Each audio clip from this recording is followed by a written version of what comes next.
Hi friends, welcome back to my channel. ಹೇಗಿದ್ದೀರಾ ಎಲ್ಲರೂ? ಆರಾಮದಿರಿ ಅಂದ್ಕೊಂಡಿದ್ದೀನಿ.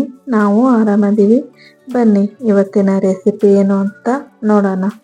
ರೆಸಿಪಿ ಏನು ಅಂತ ನೋಡೋಕ್ಕೂ ಮೊದಲೇನೆ ಪ್ಲೀಸ್ ಫ್ರೆಂಡ್ಸ್, ವಿಡಿಯೋನ ಎಲ್ಲೂ ಸ್ಕಿಪ್ ಮಾಡದೆ ಪೂರ್ತಿಯಾಗಿ ನೋಡಿ ಸಪೋರ್ಟ್ ಮಾಡಿ.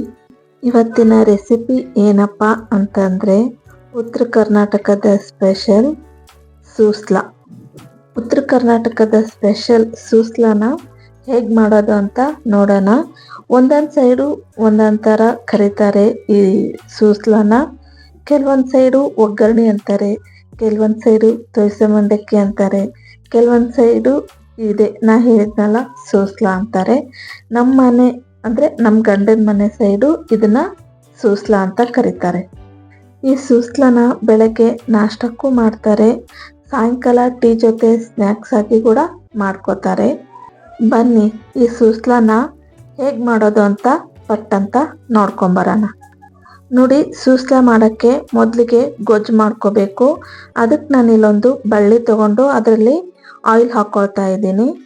ಆಯಿಲು ಬಿಸಿ ಆಗಿದೆ. ಇವಾಗ ಅರ್ಧ ಸ್ಪೂನ್ ಸಾಸಿವೆ ಜೀರಿಗೆ ಹಾಕ್ಕೊಳ್ತಿದ್ದೀನಿ. ಸಾಸಿವೆ ಜೀರಿಗೆ ಚಟಪಟ ಅಂದಮೇಲೆ 2 ಈರುಳ್ಳಿನ ಸಣ್ಣದಾಗಿ ಹೆಚ್ಕೊಂಡು ಹಾಕ್ಕೊಂಡಿದ್ದೀನಿ. ಚಿಕ್ಕದಾಗಿ ಹೆಚ್ಕೊಂಡಿರೋ ಒಂದು 4-5 ಮೆಣಸಿನ್ಕಾಯಿನ ತಗೊಂಡಿದ್ದೀನಿ. ಒಂದು 10 ಎಲೆ ಕರಿಬೇವನ್ನ ಹಾಕ್ಕೊಳ್ತಿದ್ದೀನಿ.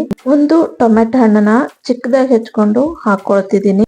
ಇವಾಗ ಈ ಈರುಳ್ಳಿ, ಟೊಮೆಟೊ ಹಣ್ಣು, ಮೆಣಸಿನ್ಕಾಯಿನ ಎಣ್ಣೆಯಲ್ಲೇನೆ ಸ್ವಲ್ಪ ಹೊತ್ತು ಬೇಯಿಸ್ಕೋಬೇಕು. ಕೆಲವೊಬ್ರು ನೀರು ಹಾಕ್ಕೊಂಡು ಸಹ ಬೇಯಿಸ್ಕೋತಾರೆ.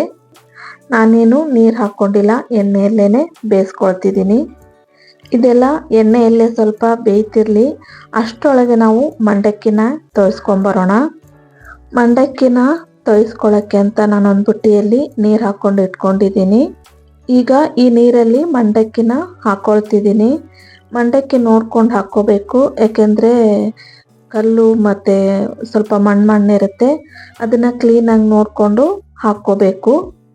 ಕ್ಲೀನ್ ಮಾಡ್ಕೊಳ್ತಾನೆ ಮಂಡಕ್ಕಿನ ನೀರಲ್ಲಿ ಹಾಕ್ಕೊಂಡಿದ್ದೀನಿ.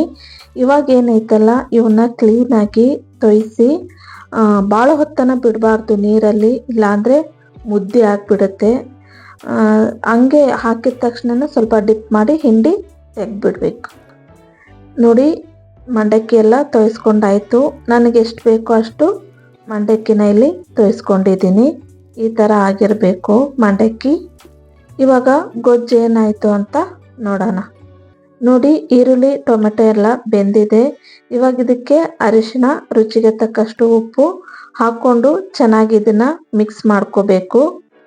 ನೋಡಿ, ಗೊಜ್ಜು ರೆಡಿಯಾಗಿದೆ. ಇವಾಗ ಈ ಗೊಜ್ಜಿಗೇನೆ ಇವಾಗ ತೊಯ್ಸಿಟ್ಕೊಂಡಿರೋ ಮಂಡಕ್ಕಿನ ಹಾಕ್ಕೊಳ್ತಿದ್ದೀನಿ.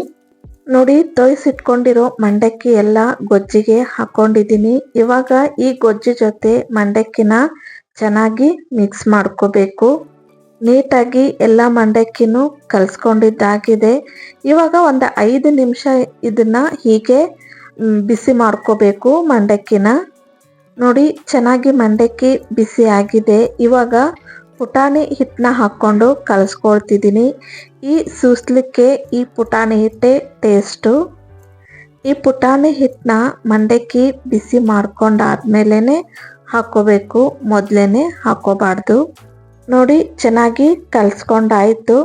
ಇವಾಗ ಇದಕ್ಕೆ ಚಿಕ್ಕದಾಗಿ ಹೆಚ್ಕೊಂಡಿರೋ ಕೊತ್ತಂಬರಿನ ಹಾಕ್ಕೊಳ್ತಿದ್ದೀನಿ. ಇವಾಗ ಸೂಸ್ಲಾ ರೆಡಿ ಆಯಿತು. ಈ ಸೂಸ್ಲದ ಜೊತೆ ಒಂದೆರಡು ಬಜ್ಜಿ ಜೊತೆಗೆ ಸೇವ್ ಹಾಕ್ಕೊಂಡು ತಿಂತಿದ್ರೆ ಸಖತ್ತಾಗಿರುತ್ತೆ. ಇವತ್ತು ನಮ್ಮ ಮನೆಯಲ್ಲಿ ಸೇವ್ ಖಾಲಿ ಆಗಿತ್ತು, ಹಾಗಾಗಿ ಬಜ್ಜಿ ಜೊತೆ ಸರ್ವ್ ಮಾಡಿದ್ದೀನಿ. ಅದ್ರ ಜೊತೆ ಸೈಡಿಗೆ ಸ್ವಲ್ಪ ಪುಟಾಣಿ ಹಿಟ್ಟನ್ನು ಇಟ್ಕೊಂಡು ಹಾಕ್ಕೊಂಡು ತಿಂತಿರಬೇಕು, ಸಖತ್ತಾಗಿರುತ್ತೆ. ನಾನು ಮಾಡಿರೋ ಈ ಉತ್ತರ ಕರ್ನಾಟಕದ ಸ್ಪೆಷಲ್ ಸೂಸ್ಲಾ ನಿಮಗೆಲ್ಲ ಇಷ್ಟ ಆಗಿದೆ ಅಂತ ಅಂದ್ಕೊಳ್ತೀನಿ.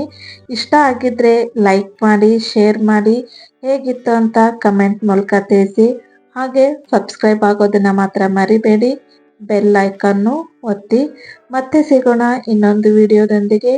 ಟೇಕ್ ಕೇರ್, ಬಾಯ್.